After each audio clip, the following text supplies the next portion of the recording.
Hey, my name is Barbie Armenta. I'm a wife, mother, life coach, and founder of Brave One. Everyone has a story, and I believe that you can be inspired in your own life by hearing another woman's courageous story. We're here to talk about purpose, identity, divorce, blending families. If you're talking about it, I want to talk about it. We are here to have brave conversations. Welcome to today's episode. We'll be having a conversation with my husband, Richard Armenta. He's an amazing man, husband, father, papa, and the owner of Irwin Roofing. Today, you're going to get a little glimpse into our story that we tell in our book, The Right Combination, Finding Love in Life After Divorce.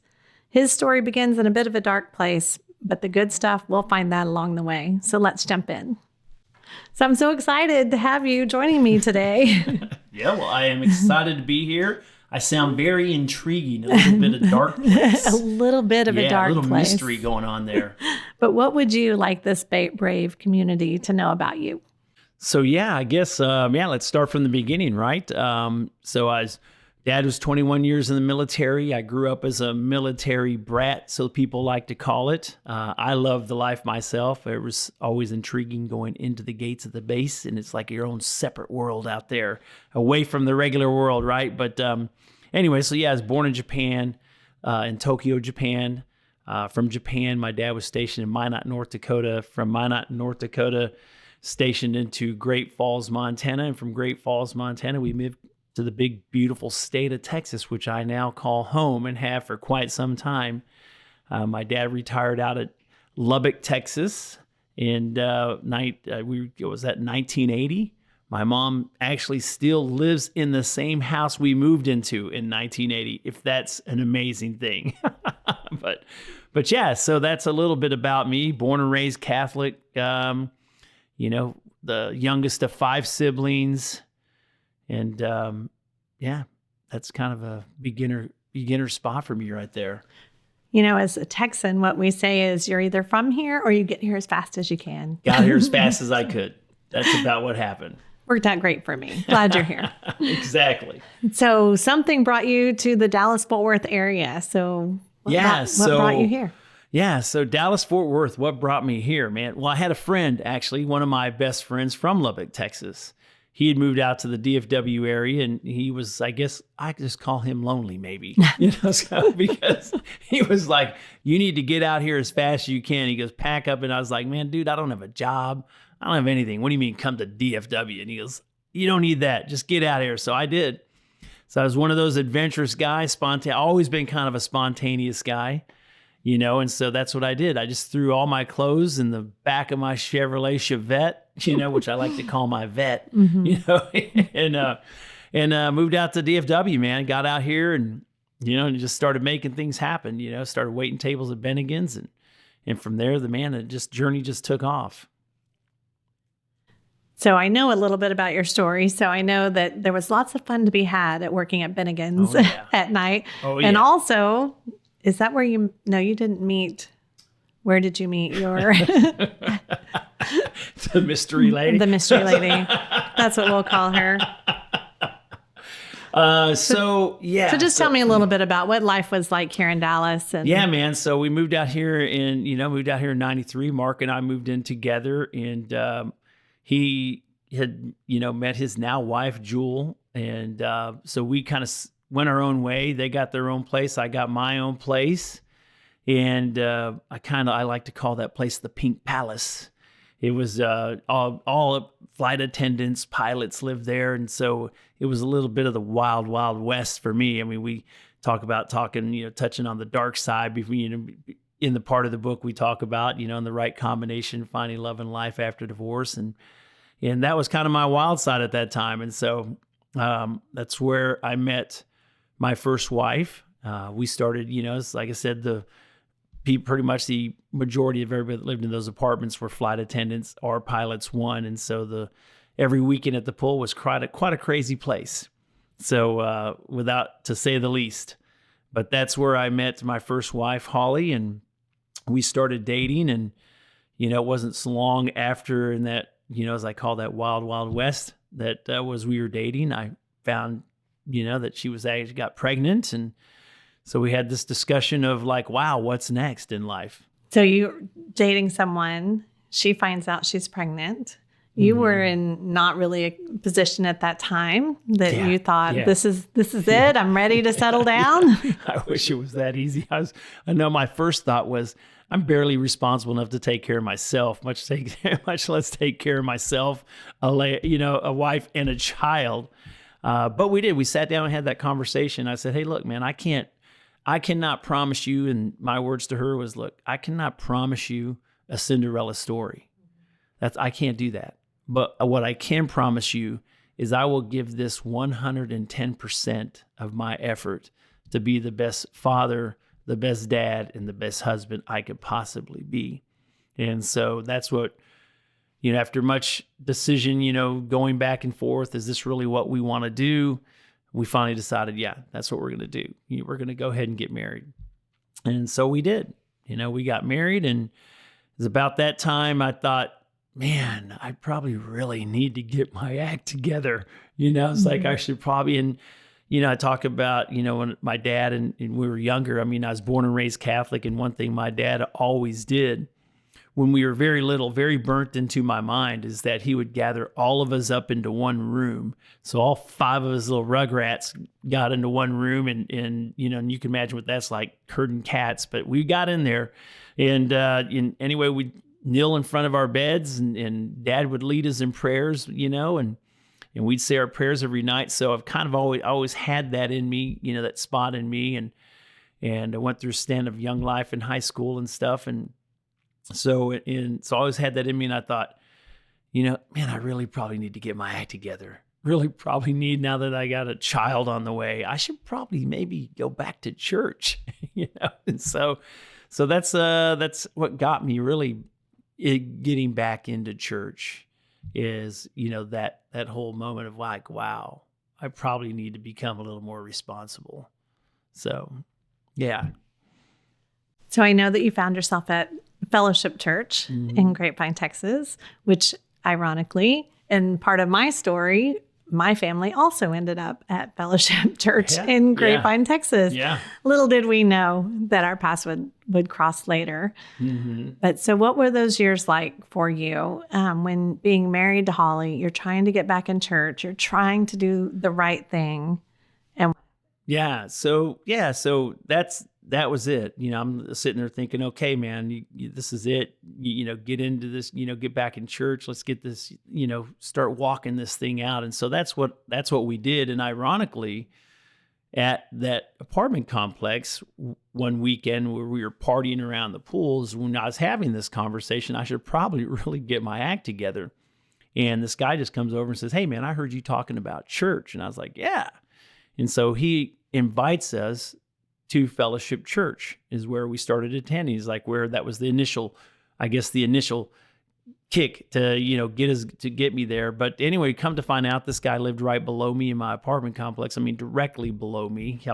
My floor was his ceiling.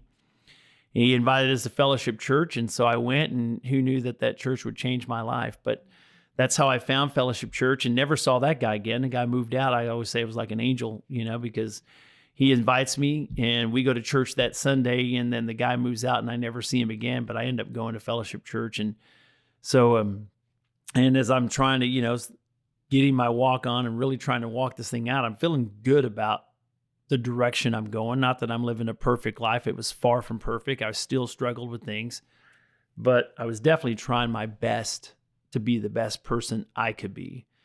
And so as I'm walking it out and doing that, our marriage wasn't the best. We were, two people who were put together by a circumstance, not that we chose each other, and doing the best we could to make it work, but it just wasn't working. And so as I'm trying to walk this thing out and lean on God, and become this better person, my dad passes away in 99. We got married. Actually, Dakota was born in 95. We got married in 96. And then in 99, my dad passes away in February. And then 3 months later, my wife filed for divorce. And since I wasn't very strong in what I was doing, I was kind of like, oh, all right, really? This is it, God? Okay, man, this is it? Really? So now I'm trying to devote my life to you. I'm trying to walk out this faith with you. And then, this is what happens. I get my dad dies, my wife files for divorce. I kind of feel like Job at this moment. Of course, I wouldn't even know who that person was. I just know now, at that time. But that takes place, and I don't like the circumstances of how everything happened. And so I was kind of like, all right, you know what? I don't like this. And I kind of, since I wasn't that strong in my walk with God at that time, I kind of turned my back on him and said, you know what? If that's the case, I can do this my own way. And so that was the beginning of a very dark slide, we'll say. So what do you feel like was the turning point? Like, what did your life look like when you had Dakota and when you didn't have Dakota? Because this is, now you're divorced, and like most dads, you've got the every other weekend, first, third, and fifth. You got Wednesdays. What do we call that? The good times dad? Yeah, right. That's what some say. Called, the good times dad. Such a horrible name. It's like, what am I supposed to do on the weekends? I have my child. We're gonna have a good time, right? Yes. So like I said, I reached that moment where I turned my back on God. Because I was like, really, this is it. This is what I get when I'm trying to surrender to you and walk out with you. And like I said, I was very immature in my walk.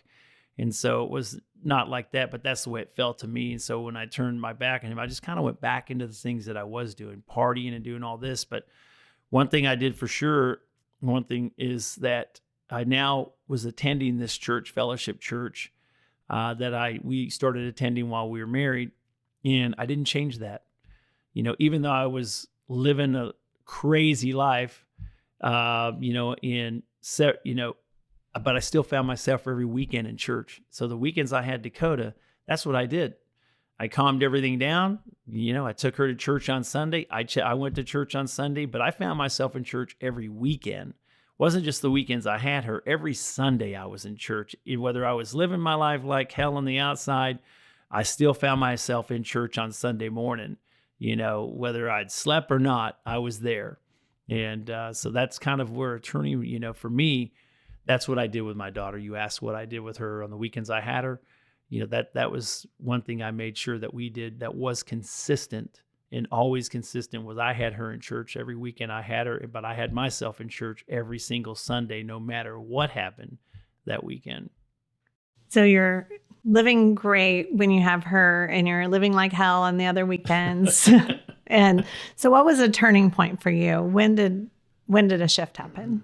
Well, it's kind of a slow slide. You think you'd see it right away. Of course, you probably do, but you're ignoring all the signs, right? But I guess when I started missing rent, I should have probably known something wasn't right. When I got my car repossessed, I probably should have known something wasn't right. Hey, man. Those are good signs. Yeah, those are all good signs that everybody else would have probably responded, but I'm just that kind of hard nut to crack sometimes, So I went a little deeper. But yeah, so it was that stuff, right? It was all these signs of, man, things are really struggling. As my brother-in-law said to me once, he goes, Rich, man, he goes, you got this black cloud that just follows you. And I'm like, I know, and I don't know why, but it's really all my own decisions. But I'm like, what's happening to me? And it was my own choices, but yet he could see it, but I couldn't see it as clearly. I was like, what the heck is going on?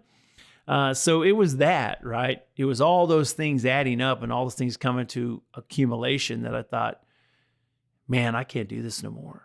I really can't do this no more. If I had to be really serious, I was probably getting about, I don't know, maybe 3 hours of sleep a night average for the last 3 years of that spot in my life.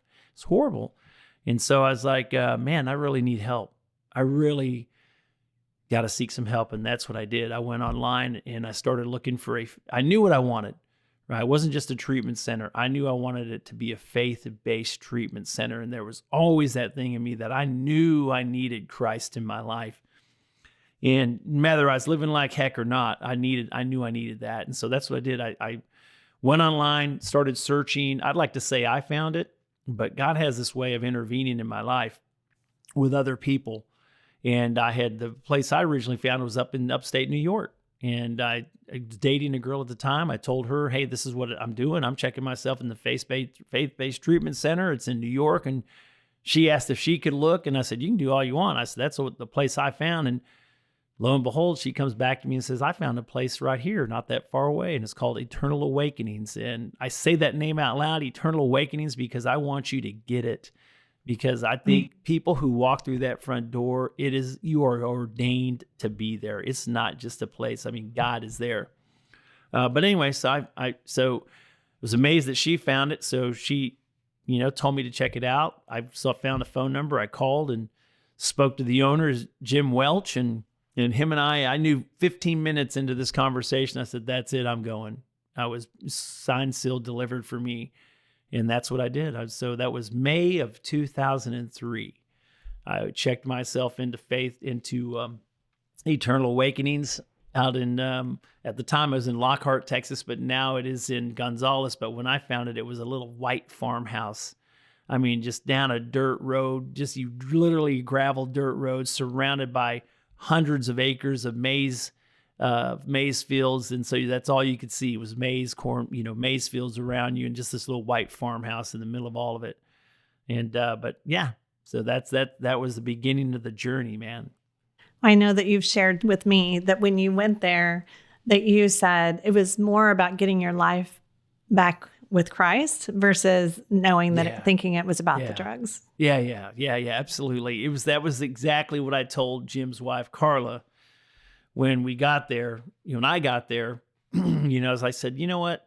I don't think I'm so much here. I don't feel like I'm so much here for the drugs as I am to get back what I have lost. And she said, well, what is that? And I said, that's my relationship with Jesus Christ. And she said, well, I think you're in the right spot. And it was absolutely the right spot.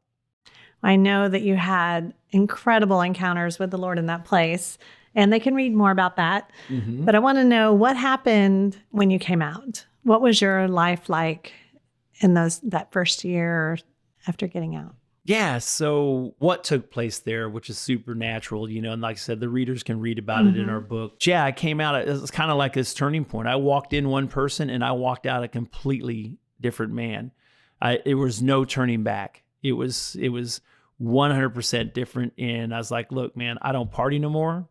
And my biggest thing is when I went into the treatment center, it's one thing I told Carla was, yes, I'm, here for the drug, it was a drug thing, but I also told her, that sex was probably my second drug of choice, 100%. And so that's what I did. I walked out. I don't party no more, and I don't have sex outside of marriage anymore. And I just made that decision, and I was adamant in it, and that's what I started walking out. And so that's what I did.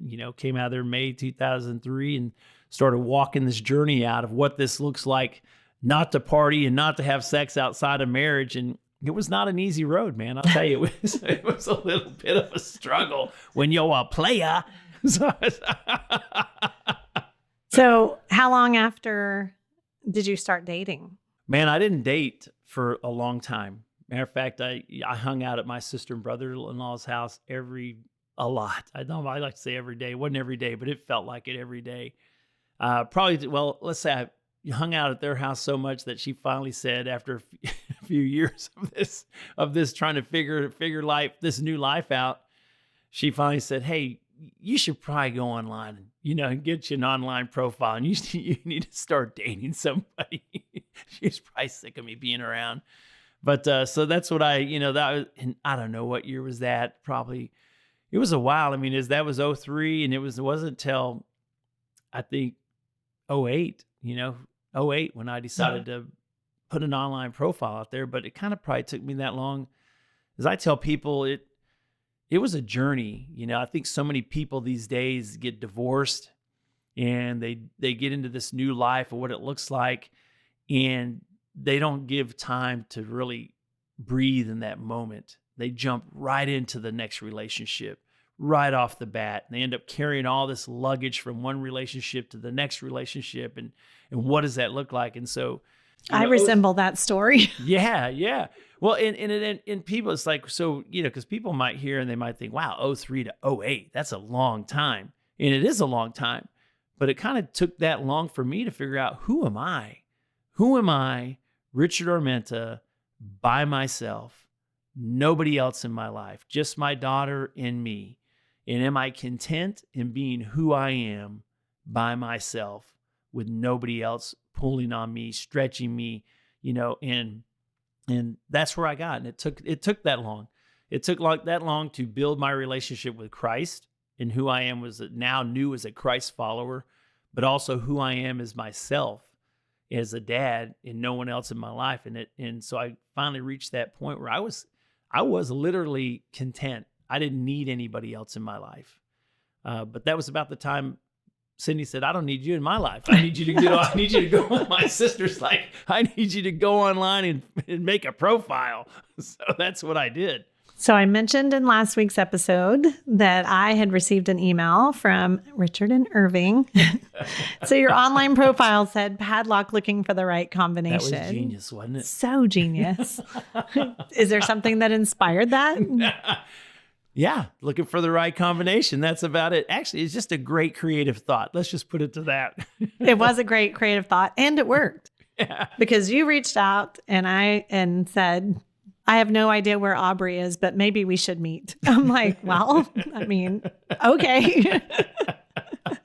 So yes, you asked me out. So you're saying I threw the right lure. It was a little weak, but it worked.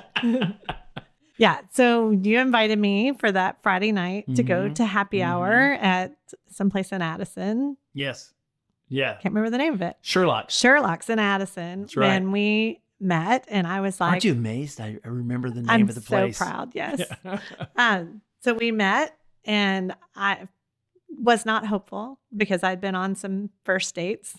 And so I had plans with friends later, just in case this happy hour thing didn't go well. And what did I have? You remember what I had? No. I had shoes in my car for what? Oh, I know. I was getting there. I don't get there. Yeah. So we met, and the second I saw you, it was like lightning struck. It took a little longer for you. Babe, stop it. But I was like, oh no, I won't be seeing the friends later. And I was like, the way you dressed, you had flip-flops with jeans, and that was the thing for me. I'm like, you were tall, dark, and handsome. You were checking all the boxes. So I don't remember a whole lot of conversation. I just remember looking at you thinking, oh, I hope this is the one that calls again. Like, yeah. Yeah. So what I were felt you the same way thinking? though. I was walking up, saw you from a distance, like, okay, yeah, all right, this might be a long night. This actually might be a long night. I don't know.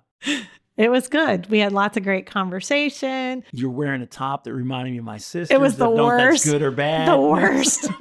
I wasn't that hopeful. I did not wear my best outfit. But we kept going. So after happy hour, you said, I'm just not ready for the night to end. And I'm like, okay. Right. So that's where your shoes in the car came in. That's right. Went dancing. And thankfully you didn't have to dance in your flip-flops. That's right. I took the shoes just in case our day didn't work out. I'm still planning to go out dancing. You're going dancing either way. That is so funny because I've never, ever thought about that until you're saying it right now. Right. That you had the shoes because you were going either way. Just in case it didn't work out, we're going dancing. Awesome.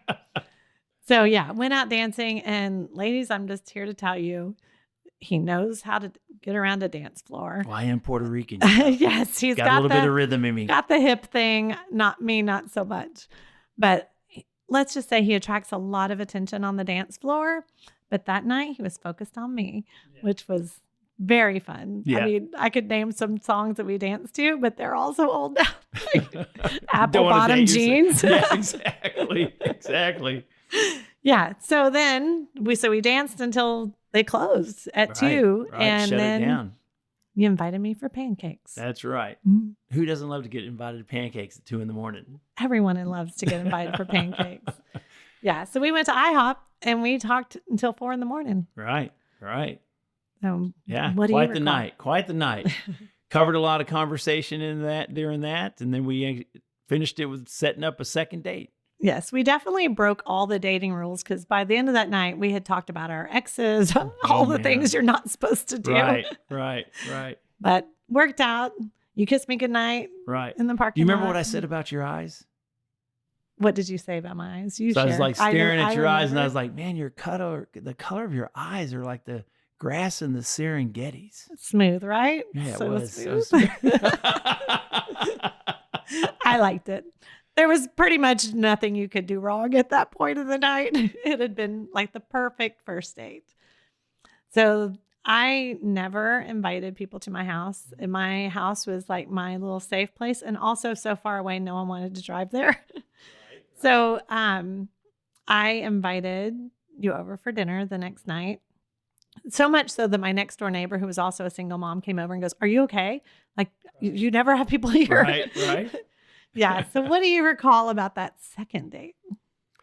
The second date, right? Well, the long drive is one thing. No, I was kidding. It was a long drive. No, it was good. I mean, you made a great meal. We sat, we had dinner together, met your two boys at that time, or no, they weren't there. That's right. They weren't there. That's right. That was different. That was different time. So yeah, so we sat and we had great dinner. That was awesome. Had great conversation and sat out on my porch swing, my favorite place on the planet. Your favorite place on your porch swing, and things started to get a little hot and heavy, I guess.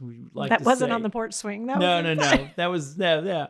But that's But anyway, and I think kind of the wah wah wah wah wah part of the conversation because I was like, "Hey, man, I like you and everything, but I don't have sex outside of marriage."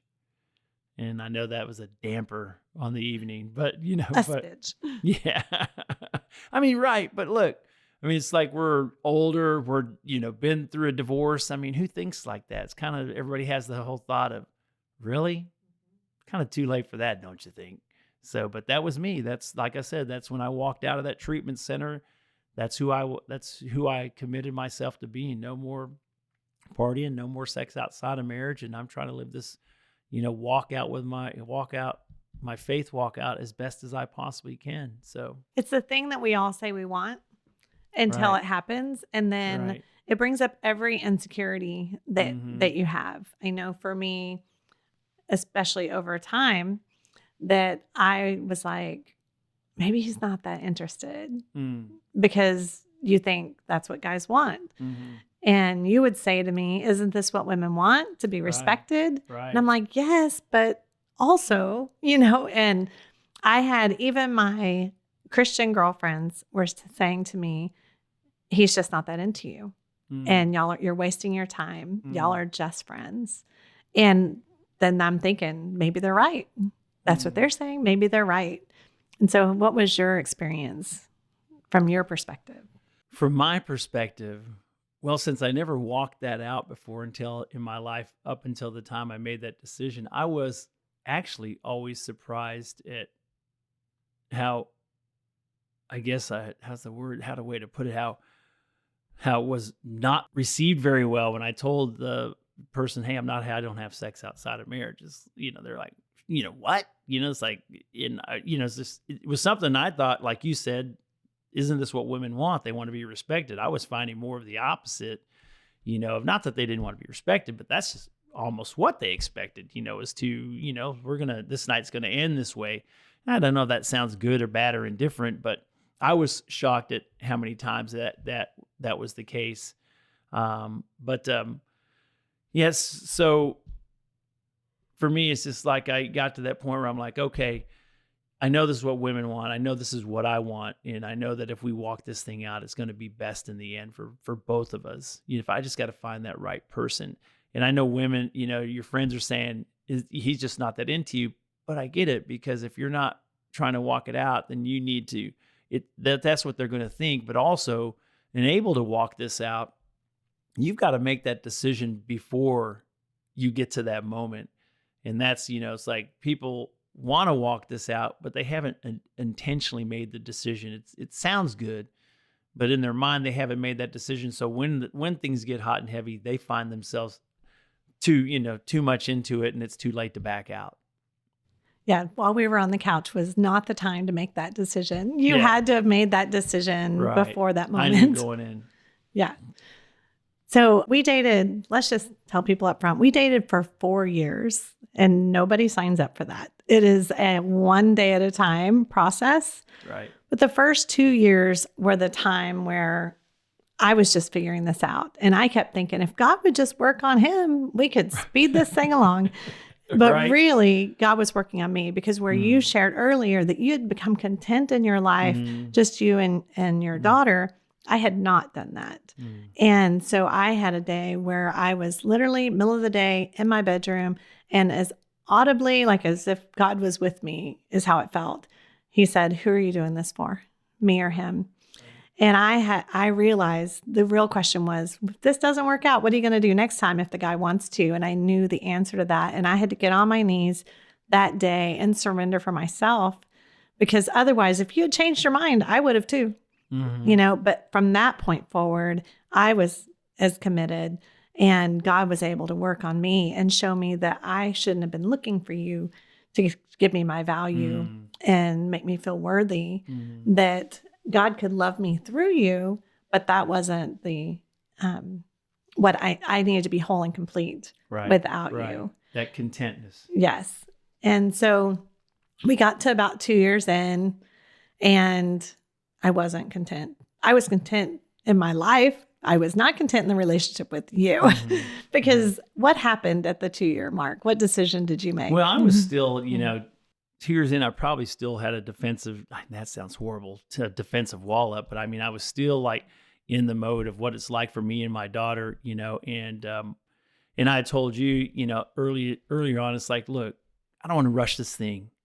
Because I feel like if you come in between me and what my daughter have, I said, I will resent you and your boys. And I don't want to do that, because if I can't step into this, and love your boys 100% as if they're my own, then what am I doing? And so I was still in that, trying to not figure it out, but I still wasn't in a spot of I'm ready to make this leap forward. So, and that was about that time my lease was up on my apartment. A buddy of mine, Ben, reached out to me. I've been praying about a new place to live. And he said, "Hey, you ever thought about apartment ministry?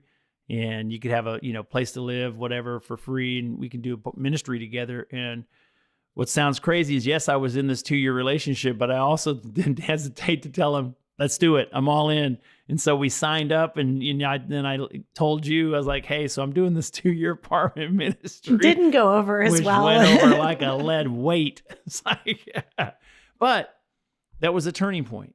Right? It was. Once you had told me that, and I had very much felt that wall that you had up to that point. And when you made that decision, and you weren't promising me anything at the end of 2 years, I had called my friend Cindy, and she had always told me, God's a redeemer of your time. And she was always on your side and cheering you on. And in that moment, she said, you're right. That's too much. Right. And so I was like, whoa, even Cindy agreed with me, then this much, I'm done. I can't do this. So went to your apartment, though, to talk to you about it. And what'd you tell me?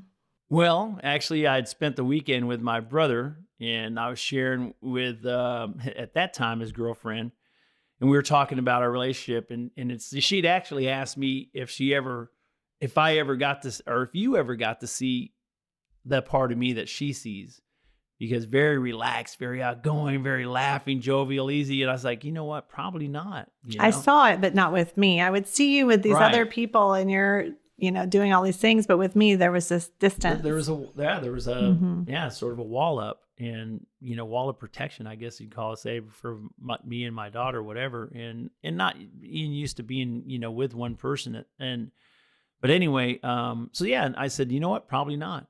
And so we came back that weekend, or I came back from that weekend, and you and I met, and you displayed your disgrievances with me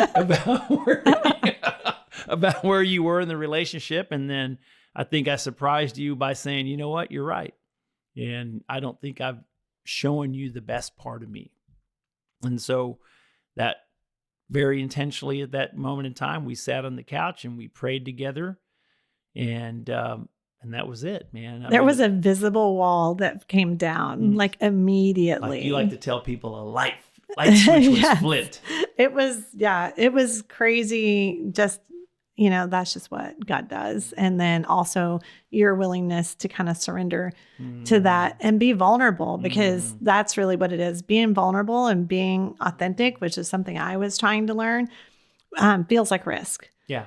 And so that's felt risky, I think, for you, but also for me, because I was like, oh, now I've got to actually be all in as well. And so to give you a little bit of abbreviated version over that next year, we just, we were more intentional.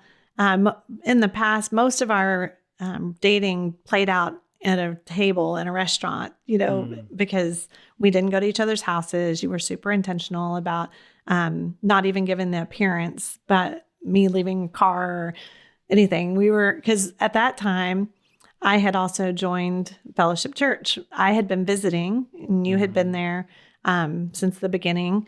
And so I had joined the church, and we had been asked to lead a singles group together. And we were serving in many areas. And at first that was awkward and we had to find our place. But by the end of that time, we were full on. I ended up on staff. So that's where we were doing life was in that church and in that singles ministry and with a lot of other couples.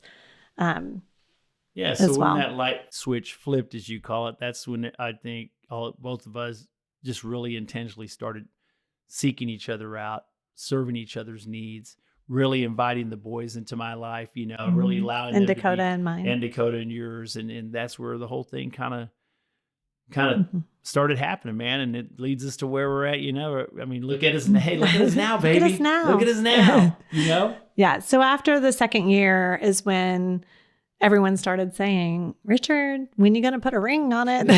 Yeah, I need some cake. I'm very grateful for your friends that were giving you little nudges along the way. Sure.